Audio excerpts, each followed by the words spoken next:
The main idea here is that does push or pull strategy explain drivers of system-level innovations in these global food value chains?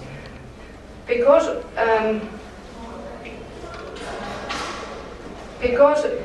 what we have so far found out doing all this, something like 70 semi-structured interviews in these different value chains. So we have heard from different representatives of companies that okay, it's the demand, consumer demand, which is the main driver. But on the other hand, in Finland there is not so much consumer demand, for example, sustainably produced coffee, for example. So there is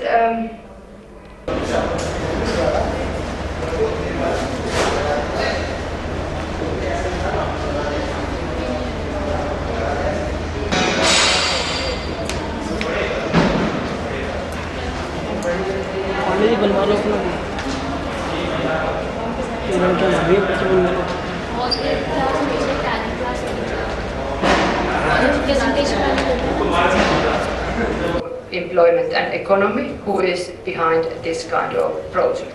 So thank you.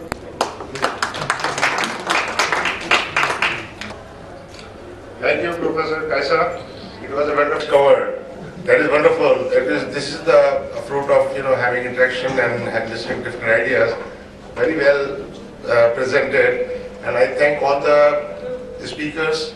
All the presentations presented here were very fruitful. I thank the people who have presented their paper, and I hope this presentations will go a long way and will be fruitful for the future. And I thank all the audience also who have been present. And I, last but not the least, I thank the chairperson, Professor Kaisa Sousa, who has been very kind to accept our request to be the chairperson of the session. I thank once again. Thank you very much.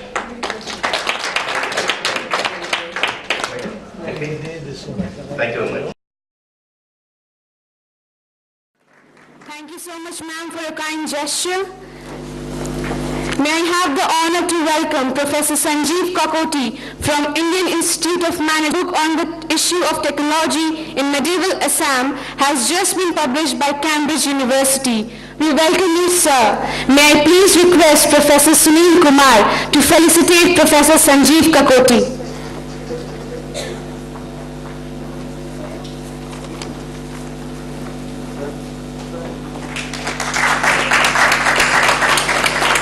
For a kind gesture, I also present a hearty welcome to all our distinguished guests on the dais, Professor Sylvester Evanai, Professor Vera Evanai, Professor O.S. Deol, Dr. R.N. Kar, and Professor Sunil Kumar. A hearty welcome to all of them.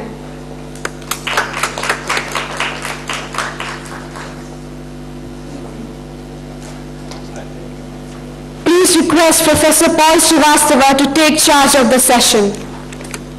Over to you, sir. Thank you so much. I'm glad to be back here today after listening to comments and papers for the last 2 days.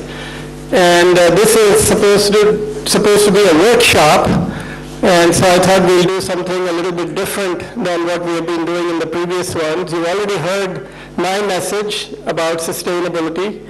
I'll just say a few words about recounting it, and then I'll ask Sanjeev Kakoti to say a few words on his ideas about how sustainability can be brought to the people who really need it the most. But we don't want to be the main items of attraction for this session. We want you as the audience, and particularly the students in the audience, since we haven't had a chance to hear from you, we'd like you to participate, ask your questions, make your suggestions, and hopefully teach us something that we all need to learn about sustainability from the point of view of the youth. So let me just make a few comments about the title of this workshop on Transdisciplinary Coalition for Sustainability Action in India. It came about as I was thinking about how do you take this conversation forward? What can we do at this conference that will last?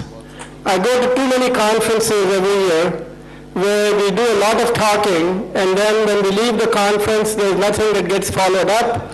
We go back to our lives, we do the same things that we were doing before the conference. And so it concerns me a lot that we don't just follow that kind of a model of conferencing. You fly around the world, you burn a lot of carbon, and then nothing happens. So I wanted Rabi, and Rabi has been very kind to provide us this forum, to discuss some plans for the future. What can we create together? We have over here representatives from North America, from Europe, from India. This is an important multinational conversation, and we would like to continue this. I have some experience in establishing associations and organizations that are involved with building this kind of a dialogue in the academic sector. And so originally I thought we will talk about how faculty from these various countries can collaborate and become part of a longer conversation. But then after listening for the last 2 days, it occurs to me that this sort of ongoing effort should not be just about faculty and academics talking to each other. We have enough forums out there for faculty discussion and engagement. I think what we need is something that is truly transdisciplinary, something that is action-oriented, something that makes change to the real world. So I'd like to use these 30 minutes or so that we have to generate some ideas about what kind of projects one could engage in, particularly projects in which students are engaged. In order to give you a sense of what these projects could look like, I'll give you 1 or 2 examples, and then I'll hand it over to Sanjeev Kakoti to share some of his examples, since he works within an Indian Institute of Management and is engaged with students in many ways. And after his brief remarks, we'll open the floor to questions both from faculty as well as students, as well as our distinguished guests from abroad. So one of the examples I want to leave in your mind is an effort that has been going on for the last 20 years, and it comes out of the Indian Institute of Management in Ahmedabad, run by a professor of rural management, Anil Gupta, and it's about grassroots innovation. While we in urban India continue to live our middle-class, industrialized, urbanized lives, and we think of innovation as something that happens within R&D labs, that's something that happens in big organizations, requires a lot of money in science and technology. At the same time, there are people living in villages working with very simple implements and tools, but making innovations nonetheless. So this particular group, along with 2 NGOs, Srishti is one of them, Honeybee Network is the other one, have been doing what are called Shodh Yatras. That means walks of discovery, and they go for a 10 or 15-day walk into the villages in groups of 20 to 50 people, sometimes even more, who come from among students and faculty and foreign visitors, whoever wants to join them. And they go into these villages and they spread out and they talk to villagers about the innovations that they are creating, innovations in their daily lives. And in 20 years' time, they have now documented 160,000 innovations. These are not high technology innovations, but they are innovations about healing, about cuisine, about clothing and textile, about use of even simple implements, but for new things. So for example, in this database, if you go and look at it, the bicycle mechanism, which we use just to pedal ourselves forward as a mode of transportation, has 245 different uses, including riding your bicycle on water, including making fruit juices out of the bicycle mechanism that becomes like a mixer, including use of the bicycle mechanism for drying hair. So there are all kinds of new things that they're doing with a simple thing of a bicycle mechanism.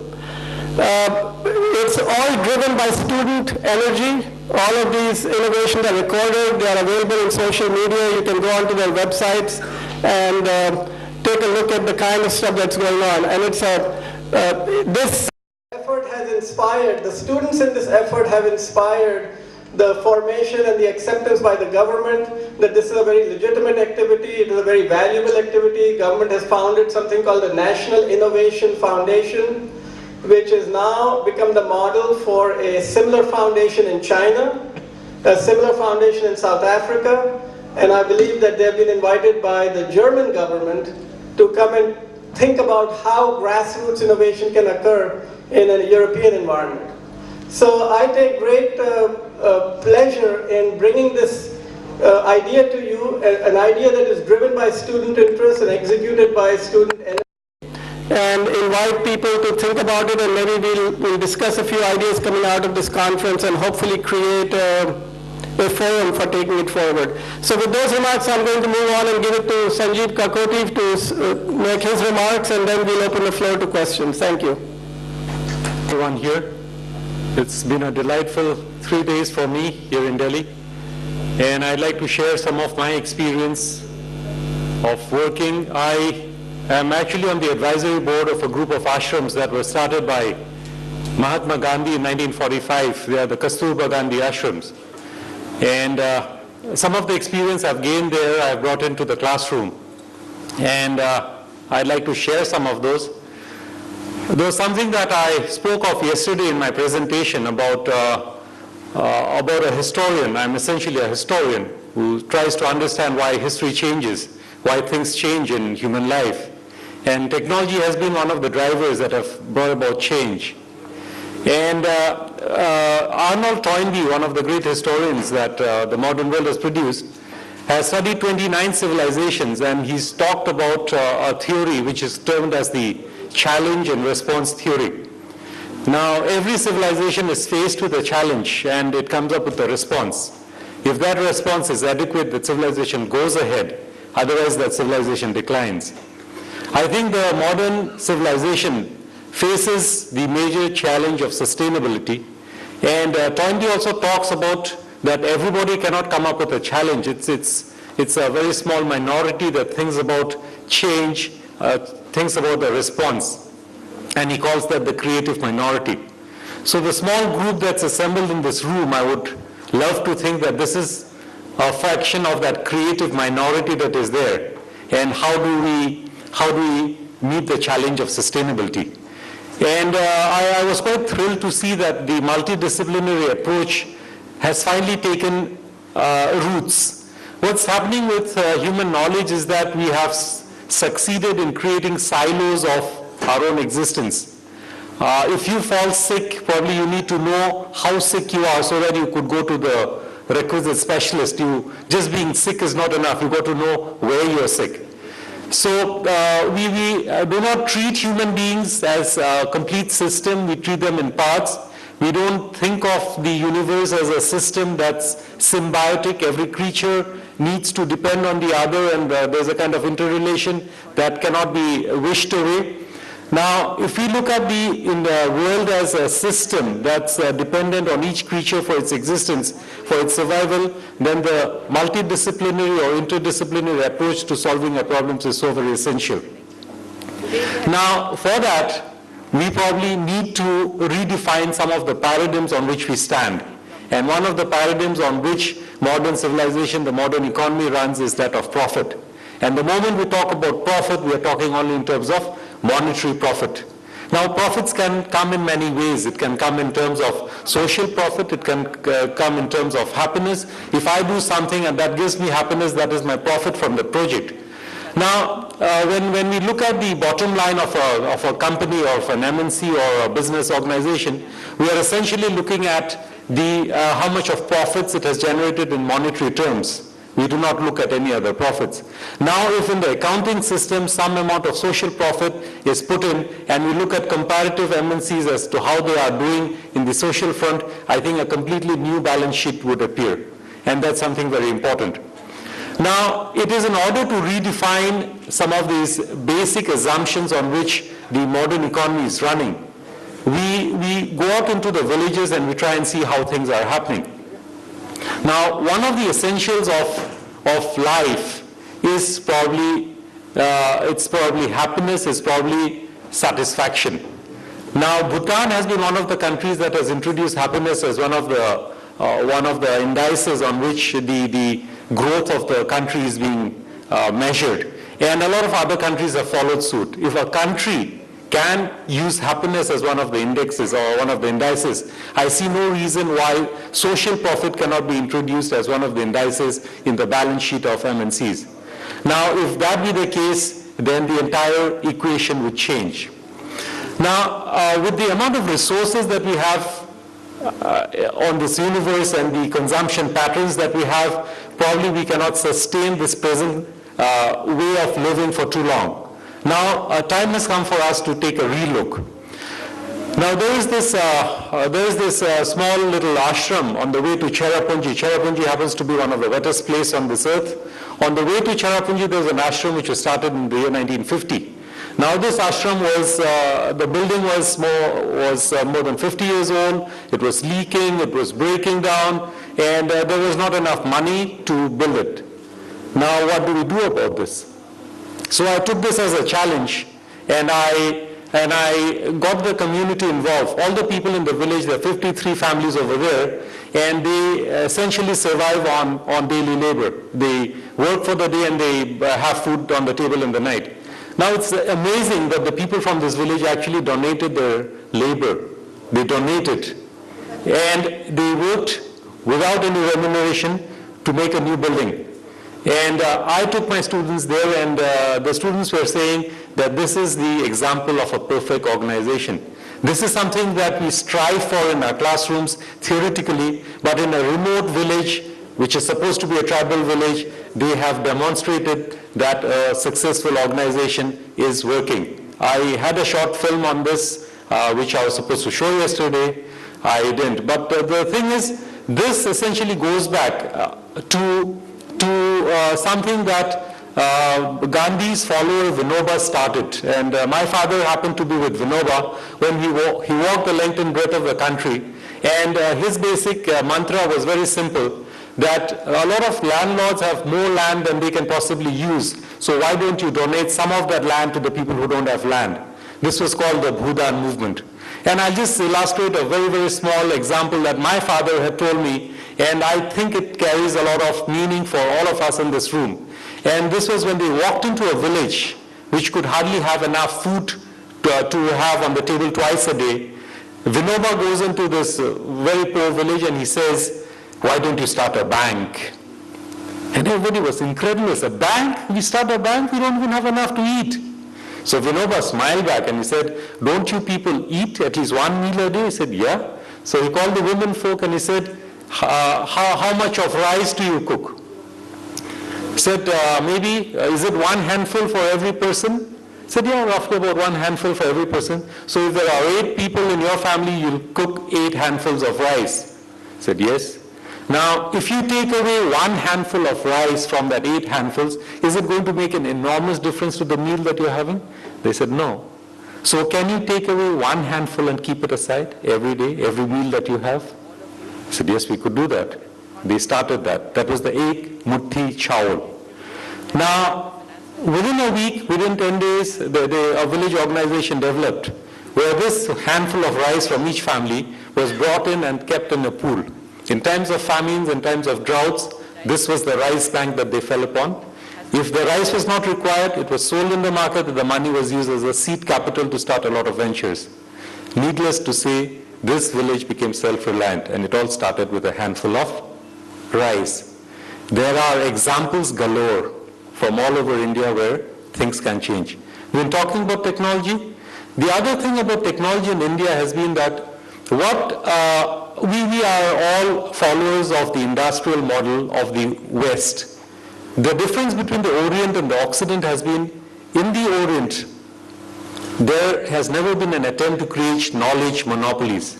Education has become a knowledge monopoly. If I am educated, I have a monopoly that gives me an advantage over other people.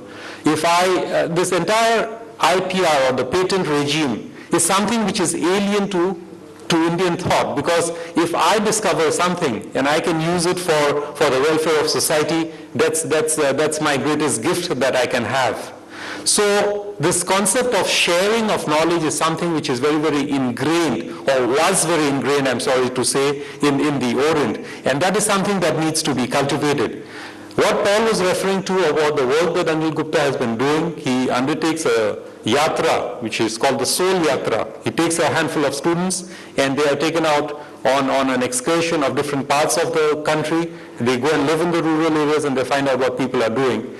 There's a whole lot of knowledge and wisdom that's there in the villages and in the rural areas and in people who are considered to be uneducated. My grandmother did not know how to read and write, she could not, but she is one of the wisest persons I've ever met. A lot of things that I learned about life came from her, but in the modern term she was uneducated. So what I think, if we are going to make this movement that we want sustainable, I think it's imperative that it's the young minds who come in. Because what has happened is the students, when they get involved in this kind of thinking, they come up with ideas and they in any case represent the future. So we need to gather into a small body, let's call it the creative minority, and think about redefining the way we have been looking at development so far. Probably development should mean creating a standard of life where every individual is enabled, every individual is allowed, every individual is given the space to develop the best in him or herself. Sometimes we end our lives without even knowing what is the best in us. Now, how do we create that environment? We create that environment through an economic system that is yet to be created. It was there sometime, 5,000 years ago, but it's probably no longer there now. We create an enabling environment, and that primarily has to come by redefining what is development, redefining what is profit, and that redefinition has got to come not from people who are already established as teachers, probably it's got to come in from people who are out there learning about the new things. So this is a call for redefining of some of the basic assumptions on which we stand, and if required, we demolish those assumptions, come up with new paradigms, and then work together to make those paradigms as shining examples for the rest of the world to follow. I think with that I give the floor to the audience. Thank you.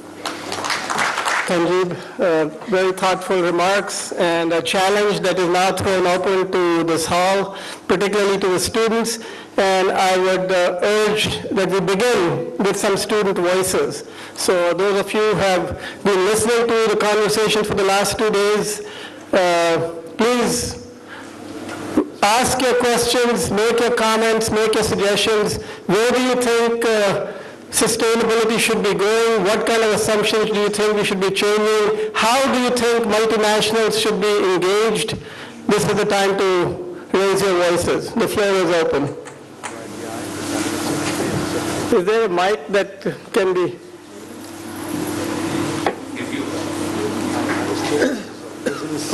Who has the mic?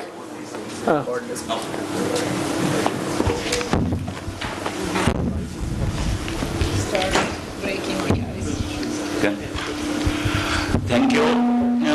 You see, I'm very impressed what Sanjeev has said. I simply want to add something and then let the students. And that is that he is talking about the Bhudan and all those things. Let me tell you that in India, we have got called National Service Scheme.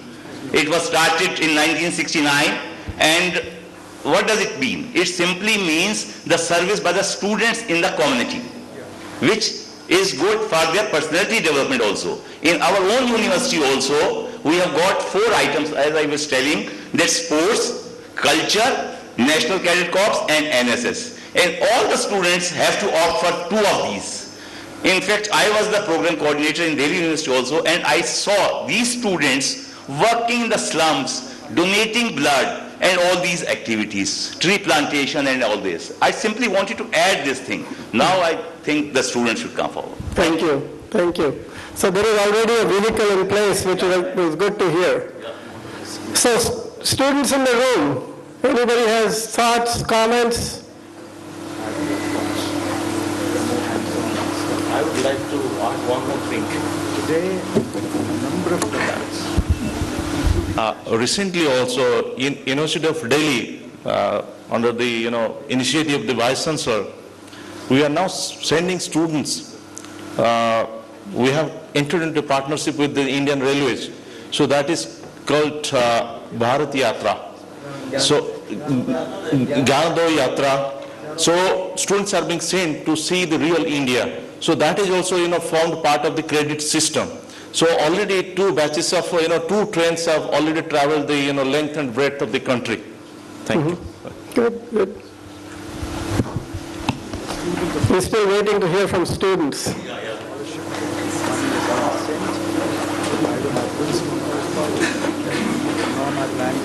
Try to break the ice for the students. Sanjeev, I liked very much what you said about your grandmother and about learning from your parents. And I want to tell the students, because I'm in the middle, I'm from Bulgaria, from different culture, but closer to India than to America. And I was surprised to see the huge difference with America. I want to tell you that you are blessed that you learn from your parents and from your grandparents. The education system, the cultural system in America is really broken. They don't learn nothing from their parents. They never go back to ask. If I tell my students, go and discuss with your parents or grandparents to find a solution, they'll look at me as an alien and will say that I'm crazy or something. This is your advantage, the knowledge from your grandparents, from your parents, and the connections that you make.